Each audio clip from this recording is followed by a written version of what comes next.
you think there are aliens? Yeah. Oh, look, great question. I think it's probable. Okay. What they'll be like, I don't know. I mean, it was quite funny. I don't know if you know this, but when Aristotle wrote, he was in the northern hemisphere, and they were speaking about people in the southern hemisphere, and they thought that their heads were on their chests because of the whole orientation. It was hilarious. Really? Like, Wow. it's like, That's so funny. and so I think in that sense, I'd be very careful not to Yeah. presuppose.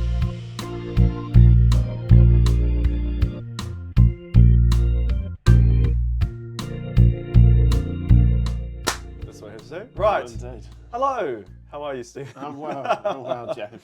So you're the prodigal son, really, of Brendan Woodnutt. One of. I One can't claim the great title. I'm the fourth son. So The fourth son. Yeah, The anointed one. Yeah, well, hey, Yeah. someone's got to be special. Yeah, that's right. Well, things. Third son, fourth child. There Okay. we go. So there we go. I can't even count properly. Yeah. We've got our fact checker just behind us here. No misinformation on this podcast. No. We cracked down on that pretty hard. So. Well, this is exciting. This is our first interview. Yeah. Thanks for joining us. No worries. Pleased to be here. Obviously, you and I haven't really talked that much. No, we haven't. However, Brendan has spoken very highly of you. Oh, that's very kind. He says you're the best beer brewer in Canterbury. Again, dangerous territory. Yeah, dangerous territory. What else he said? You're a pioneer in Catholic education. Yep. And you're also famous. I hear you were on TV in Sydney. So there's a lot to touch on there. Yeah. There's a few things. Yeah, I did kill Jesus in front of the Pope. So Okay. I don't know Wow. how that goes for me. I'm still working that out. They haven't fired me yet. Yeah. Good. Oh, awesome. That's awesome. That's so cool. Oh, it was a wonderful experience. Because what was that part of? So World Youth Day. World Youth Day, The Pope travels internationally as part of an evangelization initiative of John Paul II, and every 3 years, young people from all over the world come together. Now, the largest one holds the world record for the largest human gathering of any description, with 14 million gathering for Mass with John Paul II in, I think it was Manila. Wow, that's insane. Yeah. 14 million. How do they even hold that? Well, it's a huge field. Like they hire out race courses, and it's big. But anyway, in 2008, Sydney hosted with a paltry, 400,000. It was wasn't the Manila numbers, but still that's yeah. Huge. So I did the Stations of the Cross, which is sort of a Catholic reflection on the sort of the Passion of Jesus or Jesus' death, and I was one of the Roman soldiers. So there are 12 stations, and I was in about 8 of them.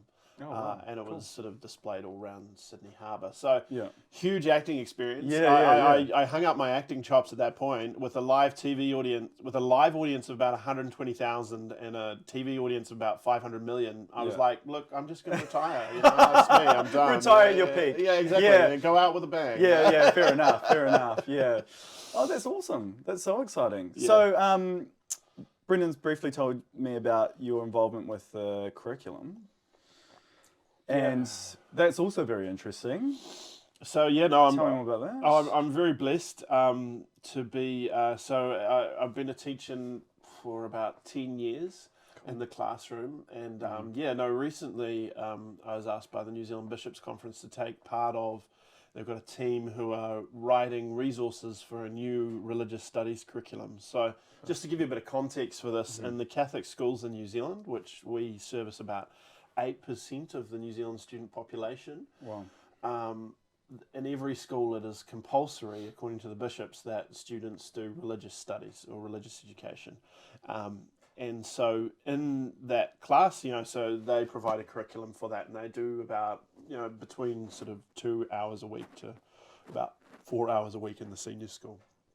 And so they've recently refreshed that curriculum. It's been about 17 years since the last one, and so I was creating resources for the teachers as part of a team to do that. So it's a great initiative. It's wonderful to reach so many young people. A little bit daunting as a dyslexic teacher to sort of put yourself out there like that. But so just Yeah, so I'm a member of DNA, the National Dyslexic Association. Oh wow. Yeah, and we have a chairperson who's an insomniac. He lies awake at night wondering if there is a dog.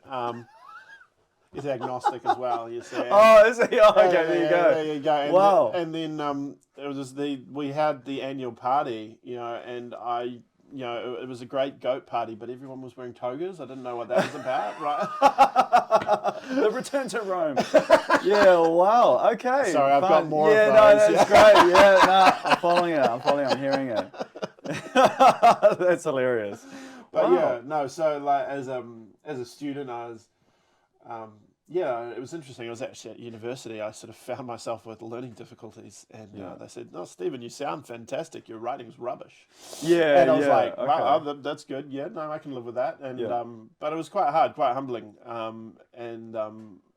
Through that sort of journey of education, there I've come to be an educator, and so it's a very humbling thing when you stand up in front of a whiteboard in front of the students and say, okay, right, your job is, if you see any mistakes up here, you get to edit it. Yeah. Wow. It's all part of the plan, right? Indeed, I'm indeed. purposely doing this for your education. Yeah. Okay, that's really cool. That's quite a cool story, actually. Because Brendan was also telling me that you had there's a bit of a journey of you studying in campus. Yeah, University?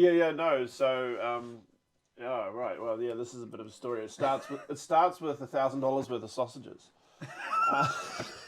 Any good story starts with sausages. Yeah, exactly. Yeah. Okay. Awesome. I was very at 17. I had, so touch on what this podcast is about. I had a great awakening to the intellectual side of our faith through our Protestant brethren.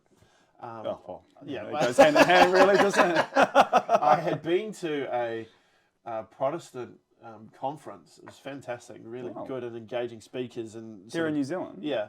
Whereabouts?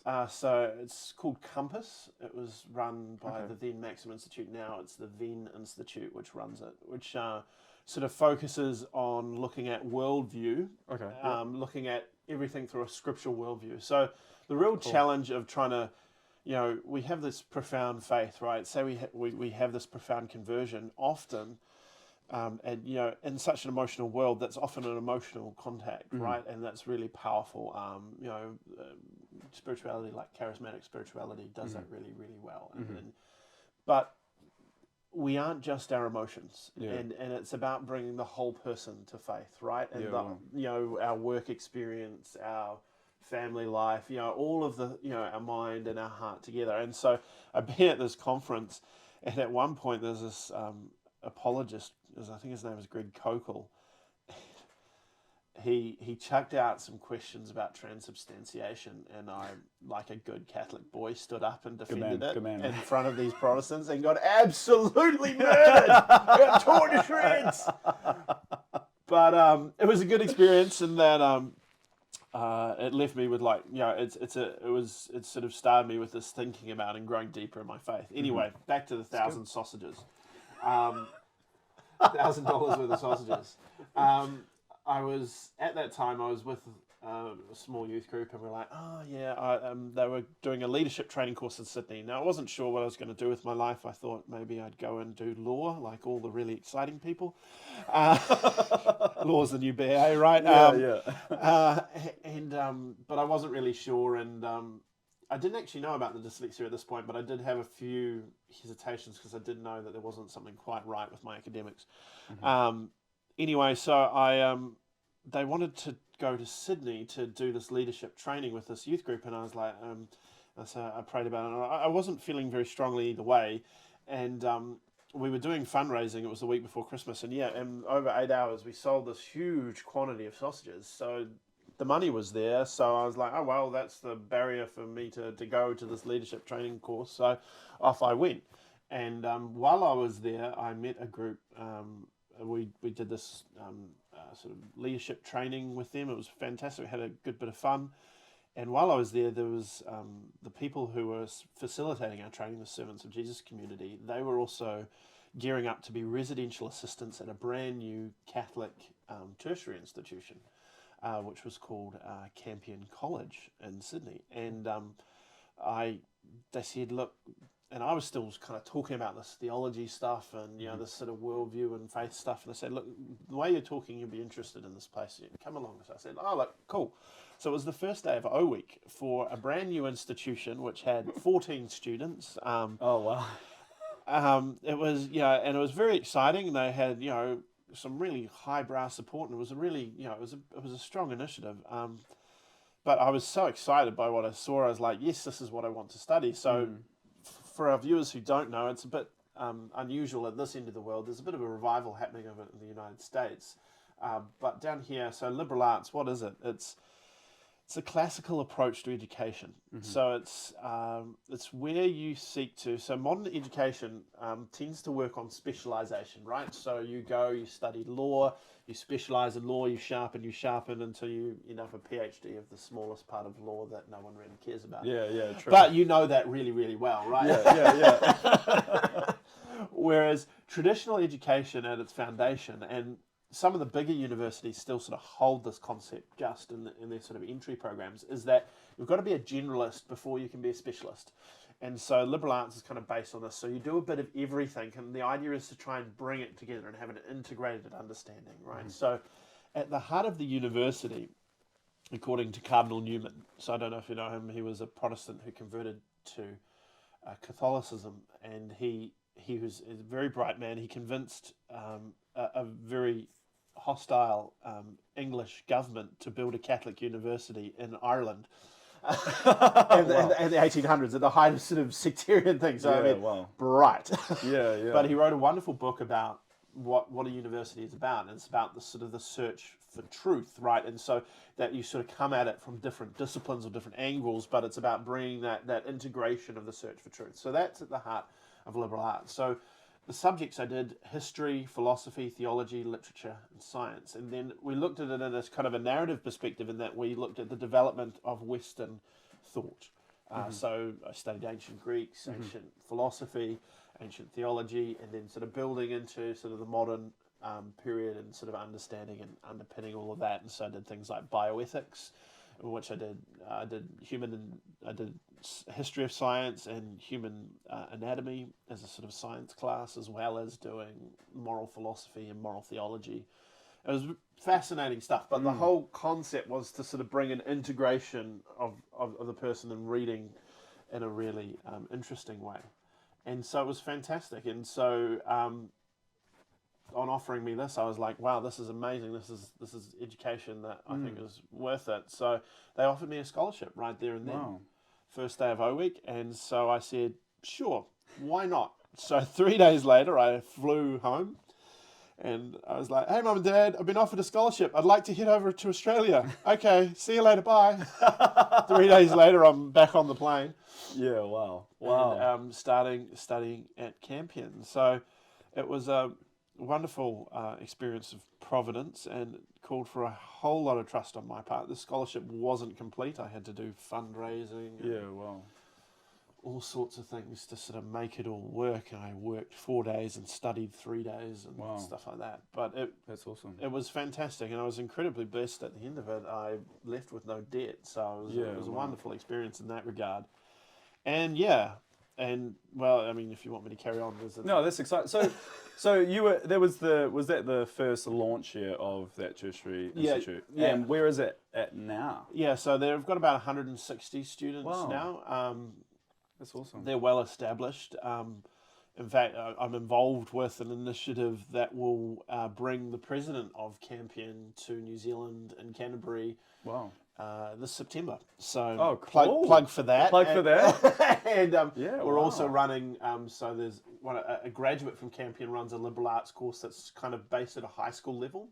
So it can be targeted to do sort of liberal arts, even if you're going off and doing trades or things like that. So liberal arts, not just for that, but we're doing a week-long intensive in September. So if anyone's interested and wants to have a go with that, that's so exciting. So, first of all, liberal arts to me seems like a trigger word. No, it's great. It's great. Do you know, I also have a master's in contemporary education. Okay, so I am a complete flake.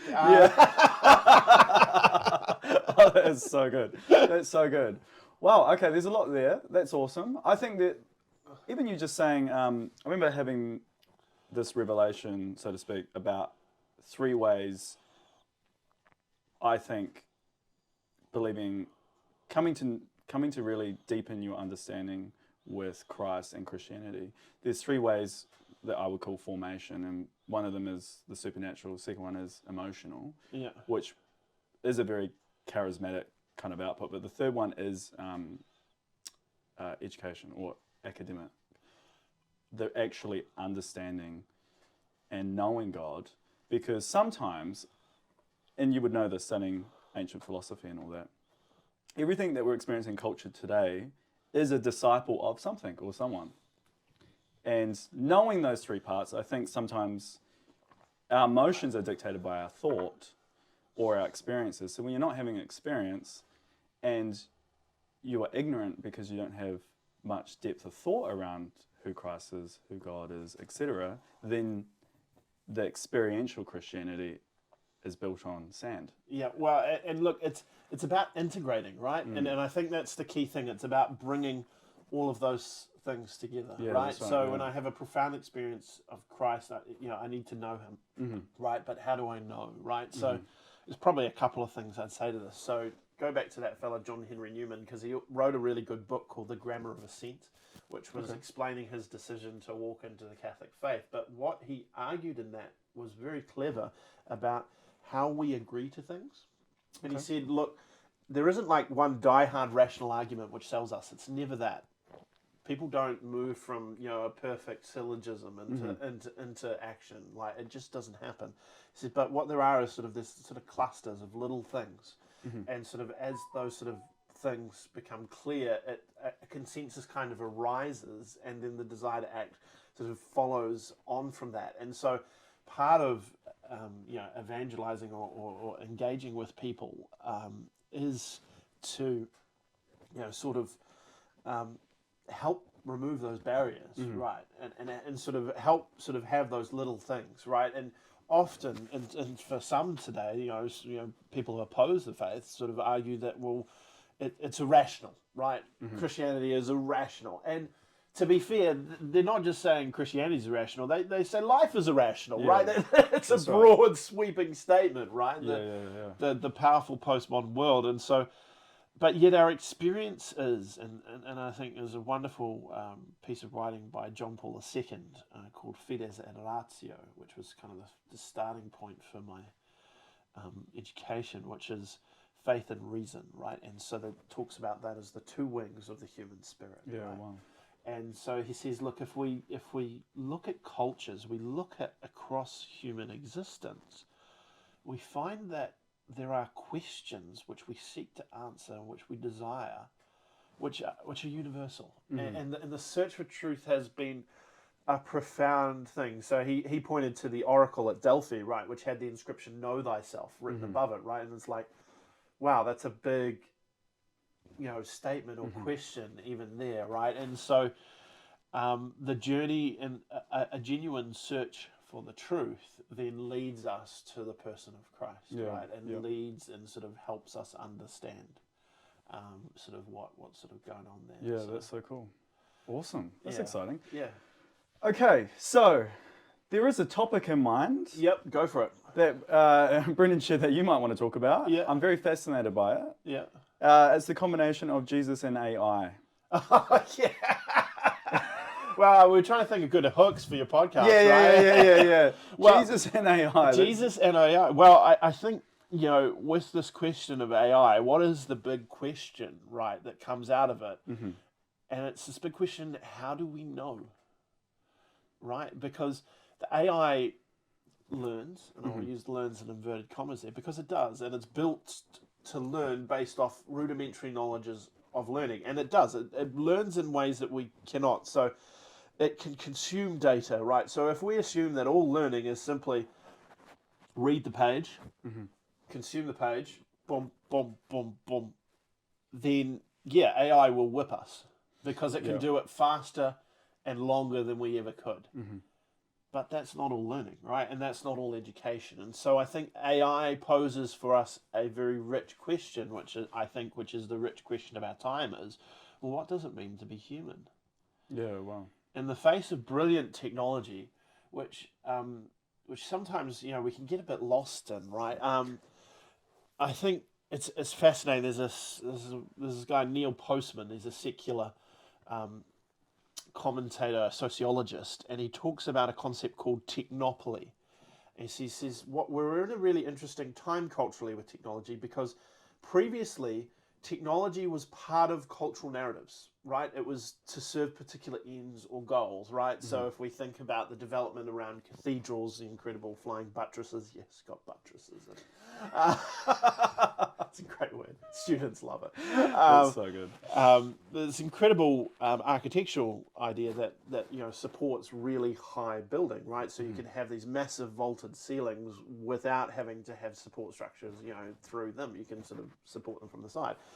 Those sort of technological developments took place at the service of a greater story. Mm-hmm.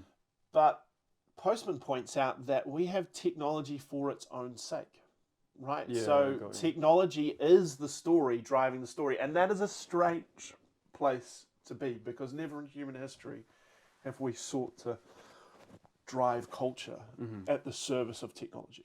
Yeah, wow. And so, that's a good thought. And so the ramifications of that. And so, AI is great. What's the story? Mm-hmm. What is the story? What are we trying to know and purpose? And I think, to be honest with you, how do I know is just a massive battleground today, right? It's one of the biggest questions of culture, and it's being fought in the most full-on ways. But also, who am I? Right? I think this deepest yearning of the human heart, to go back to fides et ratio, right? Who am I? And so, who am I? Therefore, from the knowledge of that, we can enter into. So how does Jesus and AI interact? Well, Jesus sort of calls us on to learn in a new way, right? And Jesus is the fullness of what it means to be human. So in dealing with AI, the way that we can kind of find, and I propose that we can kind of find a way forward, is that we can look to the fullness of what it means to be human in order to understand what it is to learn, and then shape our culture appropriately. Yeah, wow. That's awesome. I think that's great. It's interesting. I've been paying close attention to how people are behaving with AI. Yeah. And I've seen a lot of people, I've seen this one debate where someone referenced AI as an objective truth. Wow. And they're like, I asked AI this question, it was around veganism. Yeah. And it suggested that all humans should not eat meat because of da-da-da. Yeah. And I was like, wow, we've got such a... That right there shows that we have a hunger for objective moral truth. And I'm like, okay, going back to technology. Technology has and always has been a tool to serve us. And now I can see that it's crossing the line where it's like we become its tool. And we're not actually forming ourselves, we're relying on AI or technology in general. It would be like saying, because the answer's in a book, it's true. Yeah, that's right. Yeah, exactly. And we all know how silly that is, right? But it's taken its time to learn that, right? I mean, I think one of the tumults of the sort of, very rightly pointed out, one of the challenges of the Reformation was the invention of the printing press. It opened up, and I sort of argued had exactly the same impact that social media is having today, and this platforming of everyone. Yeah, here comes everyone, right? Yeah, and every opinion. It's just like, well, here we are doing it right now. So, exactly. Well, we're making use of that, right?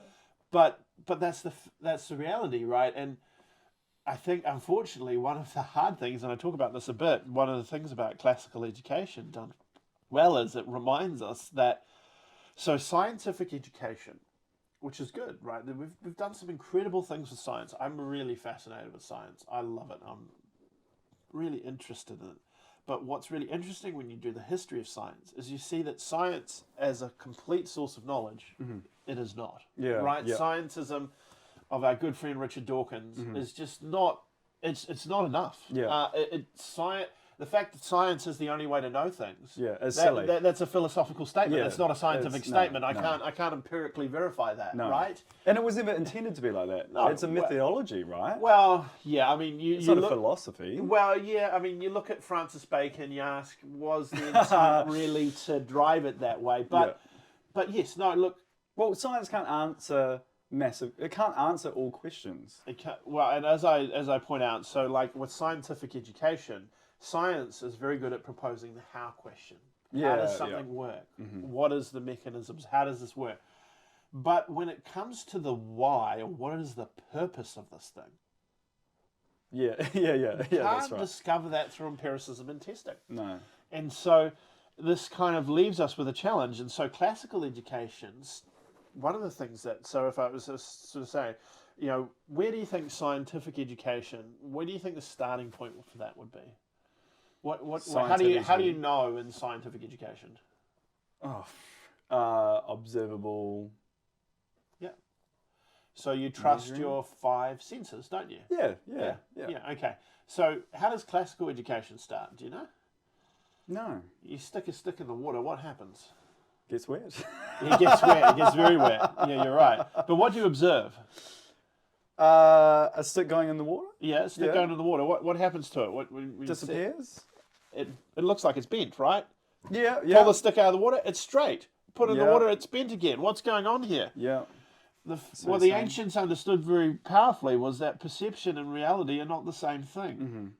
Now that's the beginning point of classical education, you see, and because we're starting with this trusting of the senses, which is good, like there's merit in it, but we lose that knowledge that to seek the truth often requires a lot of effort. And this is kind of what the story of technology has been kind of trying to tell us, is that, you know, learning will be easy. Learning will be straightforward. Learning will be convenient. I'll pick out my phone. I can learn. Now, don't get me wrong. I'm really grateful I live today. On my Kindle, I have the Summa Theologica, which has 5 volumes, right? I got it for $1.50, right? Like, wow. Like, if I had done that, you know, I can look at the Bible in every different way imaginable. I can reference it. It's incredible what I can do. However, I still have to do the work to learn. Yeah, that's right. Because despite that, we're in a culture where most Christians are biblically illiterate. Well, but they're not encouraged the work to learn, right? You have to work to learn, right? And so even if I put a Bible in front of you, great, that doesn't, Yeah, that's right. Yeah. That's the beginning. That's not the end of the journey, right? Yeah. And even engaging with Scripture, right? And I mean, this is one of the challenges, right? It doesn't necessarily always speak for itself. You have to engage with it. You have to, work with it, and there can appear to be contradictions. Well, why is that? You know, and so that's the challenge of education. Is always persuading people that you have to work to learn things. Yeah. And I think, unfortunately, that's something the scientific education intends to do, but doesn't have a function very easily to maintain that. Yeah, totally. Awesome, right, so just took a bit of a break, but a lot of good stuff there. The old Brendan. I got it, start again. Right, we're back. Okay. Touched on a lot there. Catholic education, your journey with engaging with a Protestant conference, going to a Catholic church education, talking about AI, talking about the importance of the tools that we're using to be biblically literate, but also understanding Scripture. What is your vision, for Christian Catholic education and how that will impact culture? I think that's a good one. And the second, how both Catholics and Protestants can meet in the middle ground to achieve that vision. That's a really good question. I kind of embody that at the moment. Cool. So as well as writing curriculum resources and being involved with this new Catholic education initiative and having 6 children And I'm also... Are you a trad? A lot of people think I am. Yeah. Not really, though. What was I going to say? I work with Bethlehem Tertiary Institute, and I'm part of their teacher training program, so I'm their religious studies tutor for their paper for training new teachers. Wow, is this the one in Auckland? Yeah, Tauranga, I think. Oh, yeah, Tauranga. Yeah, okay, yeah. Wow, that's cool.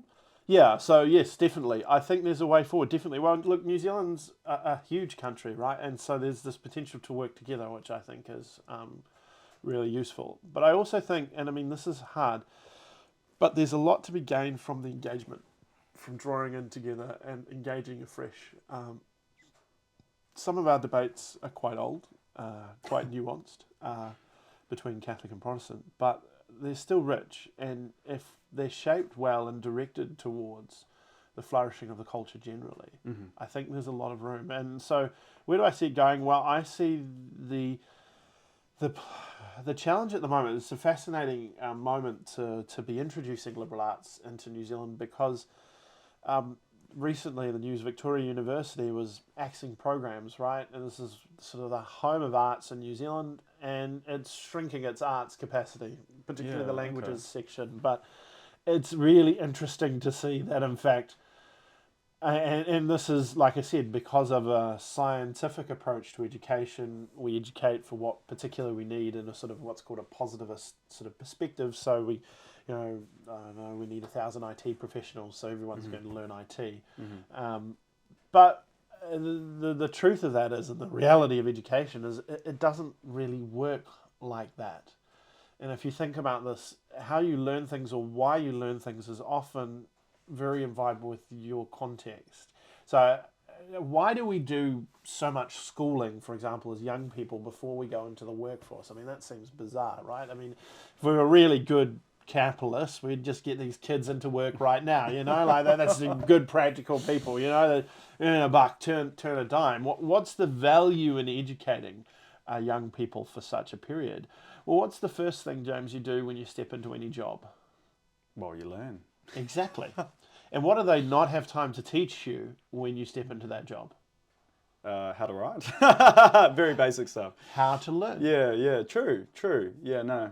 So the whole point of a good education isn't that it teaches you what to know, but rather how to learn, so that in the place of where you enter into, you learn in that way. Yeah, that's so true. Because even with biblical studies, which I'm doing, it's always methodology, epistemology, hermeneutics, which is actually how you're interpreting scripture, but also how you're learning. And that is applicable with anything, isn't it? And so I suppose what can be done in this space? Well, it's about refreshing and opening up. I think the thing that a sort of a Christian worldview presupposes is that there's a world we can know beyond the senses, which can be engaged with and learned about, which is distinct from a creator God. Yeah. And this is kind of a unique thing. And so this is where, and I don't know if you know, logos theology sort of comes from, right? So this idea of the word. So do you know what the logos in Greek means? So it's word, yeah, but it also translates as reason or meaning. So at the time of Christ, right, the philosophers, the Jewish philosophers, thinking of Philo of Alexandria and things like that, were asking the question, does the world have logos? Oh, yeah. And so when John opens his gospel with, in the beginning was the logos, he sort of lays it down, boom, there's a meaning to the world, and we can know it. Yeah, wow. And I think, there are some real tensions at the moment with the scientific worldview and the sort of the irrational worldview that are going on in our society, and a lot of questioning of, well, is science credible? And I think, unfortunately, science has arisen out of our theological framework. It arises out of a presupposition of an intelligible world that you can know beyond the senses. But if I define the world, or I am the source of knowing and understanding, it's not necessary that there's a world that I can know outside of myself. And so the irrational worldview therefore struggles to deal with science saying, well, you may feel and experience this, but there is realities which you need to pay attention to or live by in order to achieve certain outcomes. And so this whole massive debate between science and the irrational, and this is where Christianity, I think particularly, there's a real chance in New Zealand for us to, create opportunities to speak into the adult level of life engagement. How does having a meaning and a purpose shape and respond? And I can speak about it really practically. One of the things that I did, so I go back to my story. I graduated, woohoo, yeah, no debt, into the 2008 global financial crisis. So here I was with an arts degree in the middle of a global financial crisis. And unlike other ones, so in previous sort of crises, the strategy had been sack all the old guys, pick up the young guys, pay them half the rate to do the job. This time round, business took a different approach. They kept all the old guys, cut their salary, but didn't hire any new young people, right? So it was very bleak job market to sort of break into. So my first job after my arts degree, as many people would tell you, was where an arts degree leads, which was digging holes. I dug a hole for 3 months doing renovations as a builder's labourer. Wow. And I became very dedicated that was not going to be the sum total of my life's work. So, Amen. but it was good experience nonetheless, and it did teach me about working. But I think probably, but what does, when I worked for this company, they took me on in a different capacity later on as a business analyst. And one of the things I sort of realized and sort of saw was that to achieve well in business, and you'll hear a lot of people talking about this in business now, you need to understand the purpose of your business.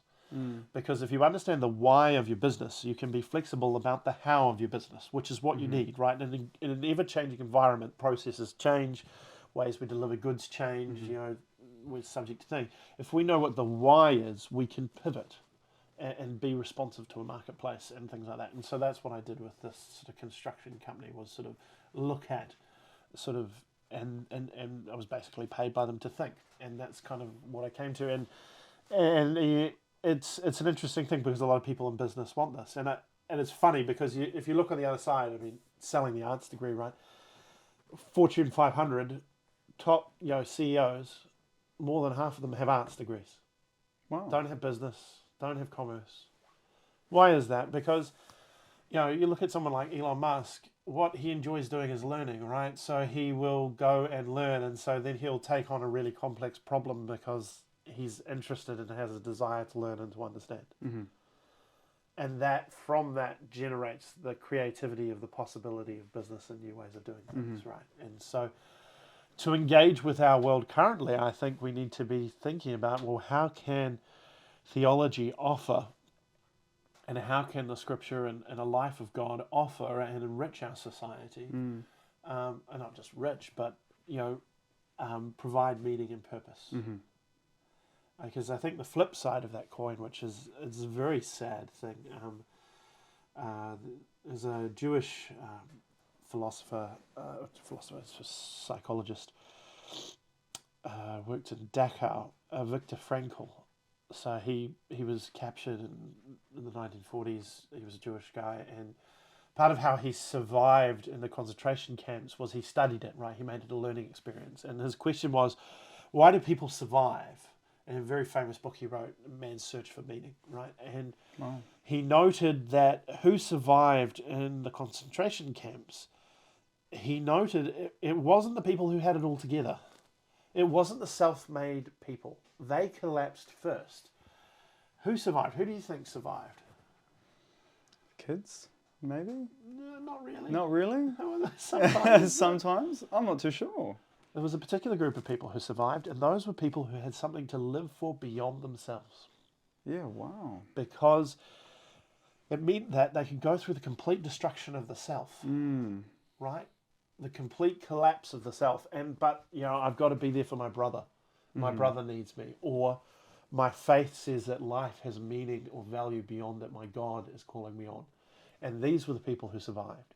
And so it was interesting. He did a tour of America and the West in the 70s. And he said, this is a very, very sick culture because there is a complete deprivation of meaning.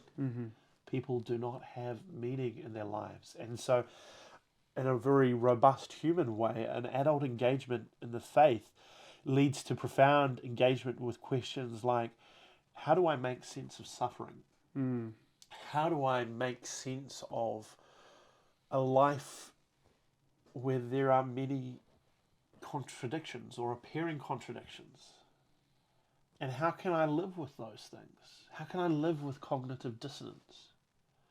And faith provides a wonderful bridge, not because it ignores reality, but provides a foundation for which to gain it. I mean, there's the wonderful apologist G.K. Chesterton noted that there is great paradox, right? The one thing Christianity does is it holds paradoxes. He said one of the things which attracted him to Christianity and then Catholicism was that it was accused of being both far too lenient and too merciful and far too harsh and too brutal. And how could something hold such great contradictions together?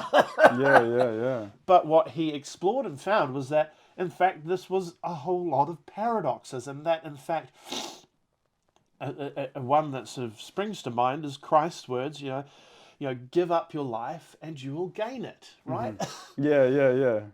That's a contradiction, isn't it? No, it's a paradox. It's two things which don't seem to go together, but do, in fact. And the more you give, the more you receive. And it doesn't make any sense, but on one level, but on another level it does. And so faith provides a foundation for engaging with that, but allowing space for the sort of unknown to be there, right? And I think probably the first thing, and why have Christians got in? So Christian education goes right back to the early centuries, right? So people as early as Justin Martyr, right? So in the first century, he wasn't Jewish, but he came to the faith in about the 200 AD through reading Greek philosophy, right? And through search for meaning, right? And he established a school and was, he wrote a case for the emperor and ultimately died for his faith. Wow. But the sort of why are Christians open to this? Well, firstly, we have a couple of key sort of ideas. Firstly, who we know God is. Every human person mirrors God in this way. Every human person is a mystery. So, what do you think that means? Every person is a mystery. Yeah. And you're suggesting that is what we have in common with God? It's one of our analogous ideas about God. Okay. Yeah. What does that mean? Yeah. What do you think that means? Well, if we're a mystery, then we seek for answers and truth. Exactly. And the thing is, we can't completely know. Yes. One of the things that we do is we sort of seek to know by completely understanding. And this is what Bacon proposed with his new method, was that we could completely know. But ironically, as soon as you grasp onto many things, they slip through your fingers, right? Yeah. And this is true of God. We can know God, but we cannot completely know God. And this not knowing first step is a perfect space for education, because it's a paradox which supports both. So when you're stepping into any situation, any skill or thing you want to learn, you have, I can know, but I don't know. It's very, very reminiscent of the book of Job. Exactly. And I think we're all, we could have it all together and we could have everything and still live a very righteous life. But the beautiful story about Job is that, I'll paraphrase, but he says, I thought I knew you, but I see you face to face. Can't remember that. Yeah. And he was terrified, right? Because in the Old Testament, to see God face to face was a death sentence. Yeah. Right? And Moses was terrified. All of the characters. I think sometimes we forget a bit. I love that every angel in the Bible starts with "Don't be afraid," and it's you can kind of get a bit brazen about it, because it's like it must be pretty terrifying. Yes. If that's the first thing I have to say to you. Don't be afraid. Yeah. Right? And God even more so when he appears. Right? He says, don't be afraid, right? So there's this awe and wonder, right, which is the beginning of true knowledge. But then, as we enter into that mystery and engage with that, and Yeah, I love that you brought up the book of Job. You know, the longest speech by God in the Bible is found in the book of Job, right? And his answer to the question of suffering is simply, do you know who I am? Yeah, exactly. Can you understand me? Actually, it's so funny. The book of Job is like that when God enters in the conversation, you know, I thought the humor of God is so almost sassy is what I heard. But it's like, were you there when I laid the foundations of the earth? Surely you would know. But that is a really, you know, going back to the point of mystery. There are some, it's not our role to know. Well, and to know completely. And so it's Socrates, right, the pagan philosopher, said it well. He says, you know, the one thing I know is that I don't know, right? And if I start from that point, then he was also incredibly annoying, right? That sort of tension, right? And so my hope is that one of the things Christianity could bring back to the table is sort of a framework and a foundation for building with these things into things. I mean, there's a whole galaxy out there, right? Fascinating. I'm not sure if have you read C.S. Lewis's sci-fi? Everyone's read his Narnia, but What was his sci-fi? So he does these wonderful books. I recommend them to you. Out of the Silent Planet, Palandra, and This Hideous Strength. There are three. It's a trilogy he wrote, a sci-fi. It's engaging, not quite as engaging as Narnia, but very, very pertinent. And he engages with theological questions of the universe, of exploring the universe.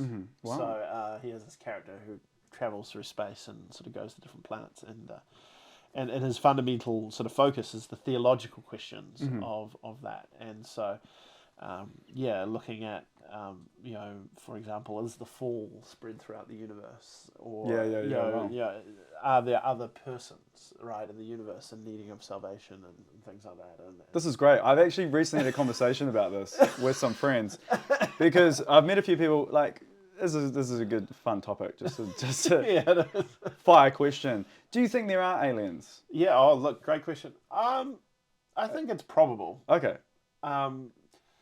What they'll be like, I don't know. I mean, it was quite funny. I don't know if you know this, but when Aristotle wrote, he was in the northern hemisphere, and they were speaking about people in the southern hemisphere, and they thought that their heads were on their chests because of the whole orientation. It was hilarious. Really? Wow. It's like, that's so funny. And so I think in that sense, I'd be very careful not to presuppose. Of course. But I mean, I've watched some wonderful documentaries recently about the space and the breadth of space, and I think I mean, it's probable. Yeah, it's probable if we're looking.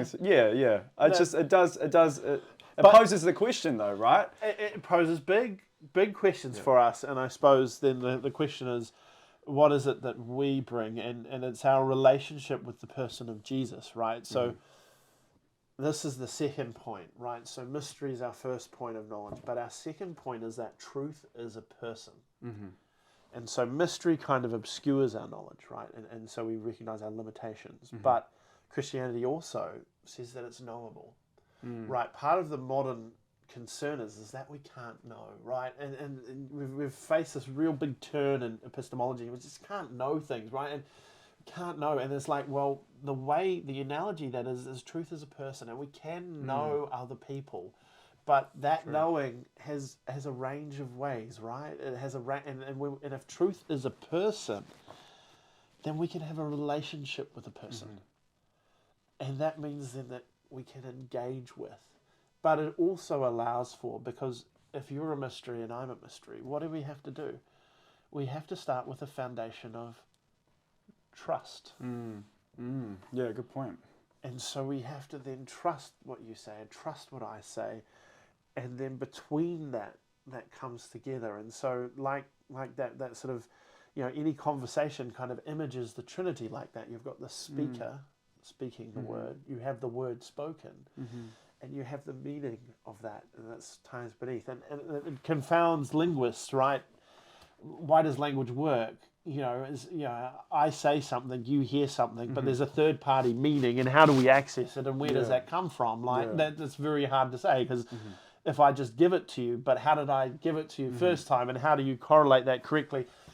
This has been a big part of the linguistic turn in philosophy, is how do we deal with that? And so And and I think part of also our challenge too as Christians is there's a lot of misanthropy, right? There's a lot of hatred of humans. And I mean, to be fair, there's a lot of reason to dislike human beings. Yeah. There's just a few. Yeah, right? yeah, We do yeah. some pretty horrible things. That's right. But the thing is that, as I think John Paul Sartre, French philosopher, says, hell is other people, right? And there's a truth in that. And so, but the tension is, and I think this is the challenge is that in an age of when we're trying to find out who we are and how we all work together and how do we make sense of this world, one of the realities of life is that our identity emerges in relationship with others, right?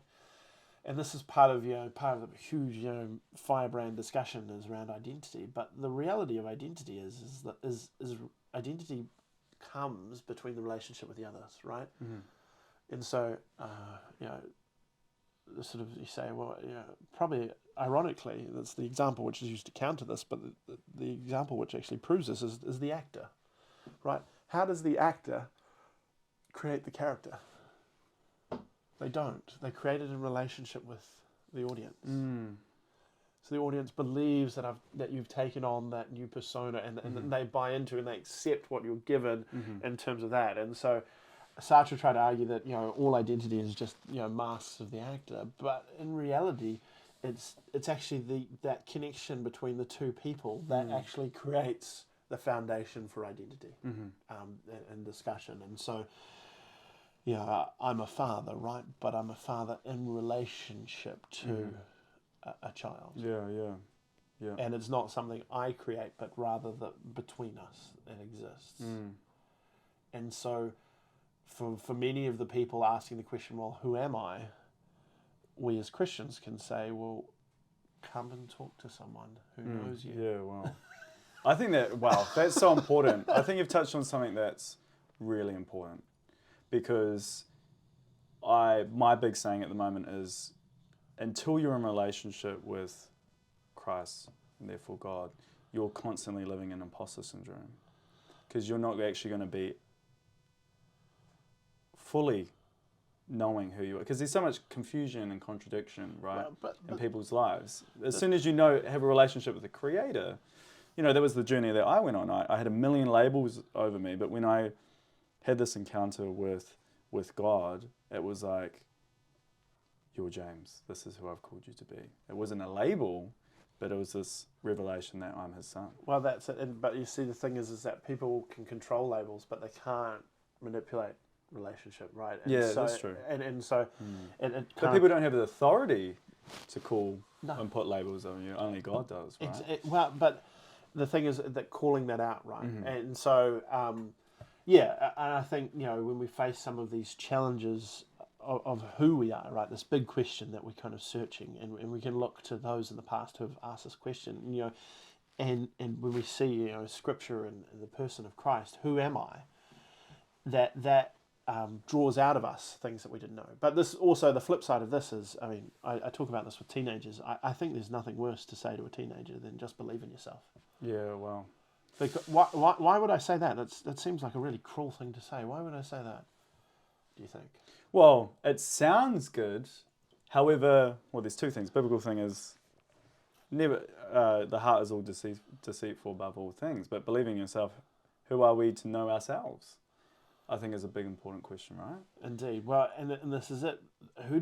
As a teenager particularly, who knows the failure of the self? The teenager, right? They know that the self collapses, that it's brittle, right?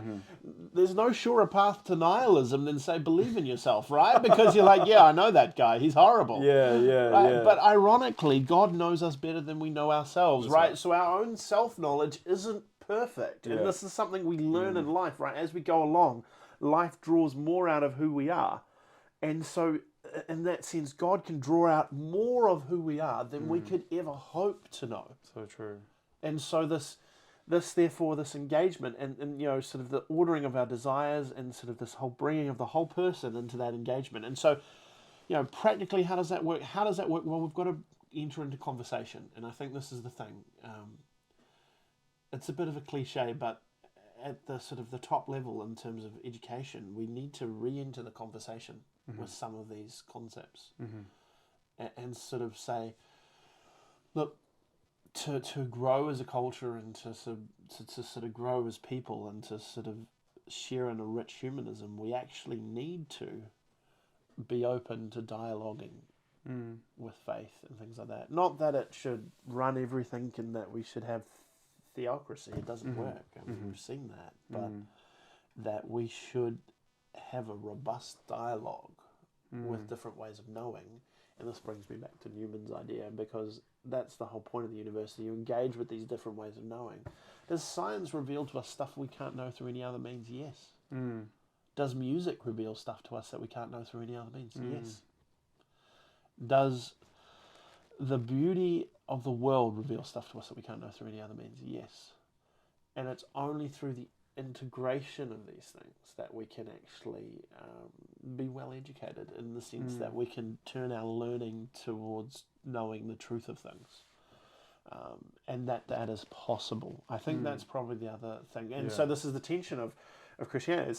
It's another great paradox. You know, I use this example from my work in the curriculum.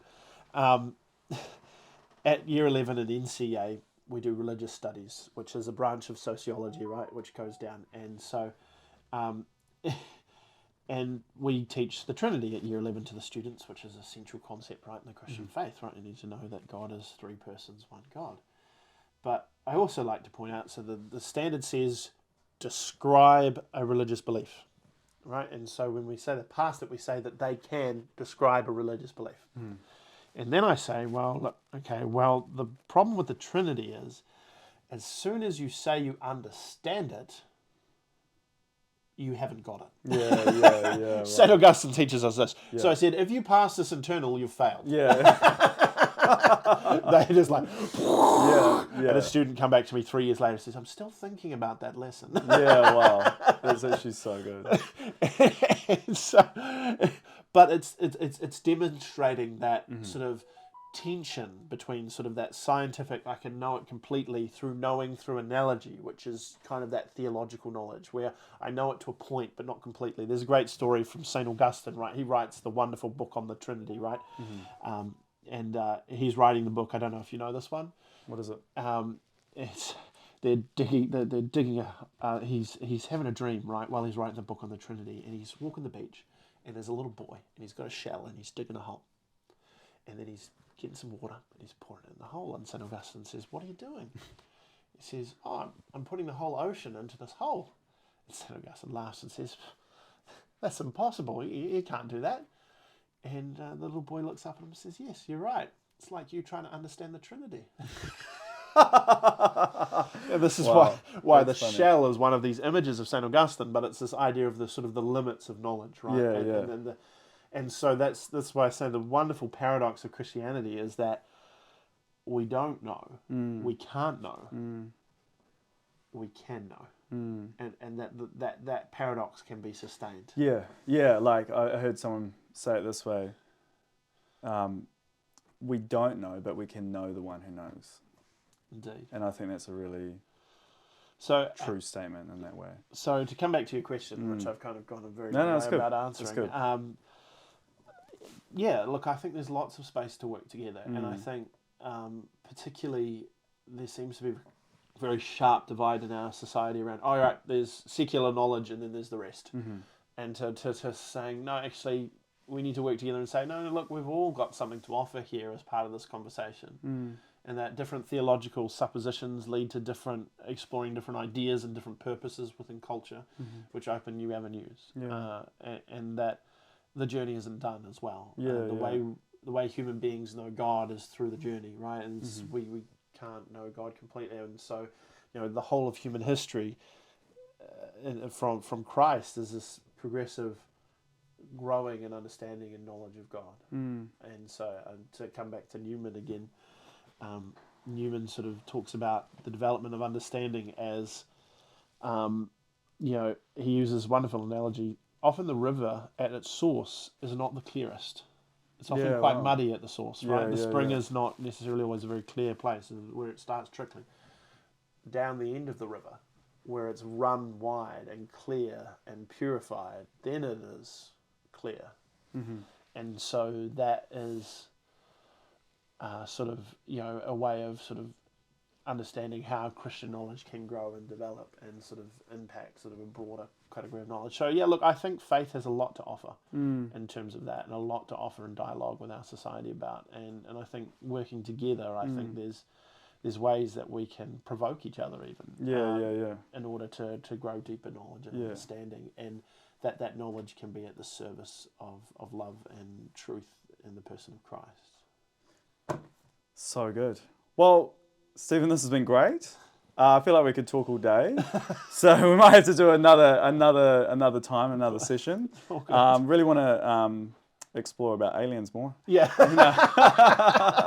Maybe you can read the books and we'll have a discussion. Yeah, exactly. But I appreciate your time, and till next time. Indeed. Bless you, brother. Cheers.